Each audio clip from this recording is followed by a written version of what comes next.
We are often taught to treat money like a complicated math problem. Society tells us that building wealth requires complex formulas, aggressive business tactics, and a high level of insider intelligence. Take a look at the life of Ronald Reed. He worked as a janitor and a gas station attendant. He drove a used car, wore simple clothes, and lived a completely unremarkable, quiet life in a small town. Yet when Reed passed away at the age of 92, he left behind $8 million.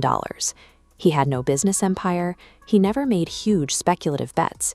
He spent decades quietly saving and investing what little he earned. Now compare that path to Richard Fuld. Fuld was a highly educated, powerful Wall Street executive. He possessed every traditional financial advantage, commanded deep industry knowledge, and lived in absolute luxury. But during the 2008 financial crisis, Fuld's aggressive, risk-heavy strategies collapsed. His investments were wiped out, and his empire vanished. A small-town janitor dies a multi-millionaire, while a highly trained executive loses his fortune. If wealth were simply a math equation, this would be impossible. Financial success relies heavily on a behavioral system. We have to acknowledge an uncomfortable reality. You do not control every outcome. Hard work is entirely necessary, but your environment, the timing of your investments, and pure luck will heavily dictate your final results. This diagram illustrates the first step, constructing a financial baseline. You need an unbreakable threshold of savings to stay in the game when bad luck strikes. Once established, the rules change entirely. Earning wealth requires the exact opposite mindset of keeping it. Earning money often demands taking bold chances, pursuing rapid growth, and putting yourself out there. Keeping that money requires strict discipline, humility, and the immediate cessation of those same aggressive risks. We see high earners lose everything because they keep taking aggressive risks long after they have already won. Long-term financial survival relies heavily on avoiding a single catastrophic mistake. Outlasting the market through defensive discipline ensures you keep compounding your assets. Over decades, that protection puts you significantly further ahead than continuously chasing massive, risky payouts. We are conditioned to look for visual proof of success. We see a roaring sports car and we immediately assume that person is wealthy.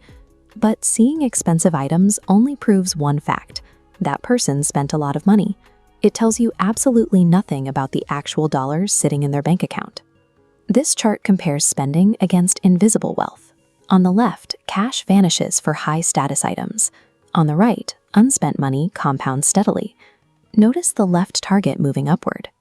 People increase spending to match rising incomes, trapping them in a cycle of needing more cash. To break out of this cycle, you must define your internal limit for what constitutes enough. Without a fixed target, you will spend your life constantly chasing the next lifestyle upgrade. Visible spending actively destroys invisible wealth. Chasing status guarantees mathematical fragility, leaving the people who look the richest completely exposed to the next market downturn. If accumulating money is not about buying luxury items, we have to look closely at what all this saving is actually for. The highest, most objective value of money is not purchasing physical objects. The true value of money is purchasing absolute personal autonomy. Even a small, invisible buffer of savings immediately gives you options. It grants you the power to refuse a toxic job, handle a sudden emergency without panic, and decide exactly how you want to spend your day. This is exactly how Ronald Reed succeeded. The janitor didn't quietly save $8 million so he could eventually show off to his neighbors. He mastered his spending habits to maintain absolute control over his own time. Stop managing your money to impress the people around you. Start managing your behavior to build a life that actually feels good to live.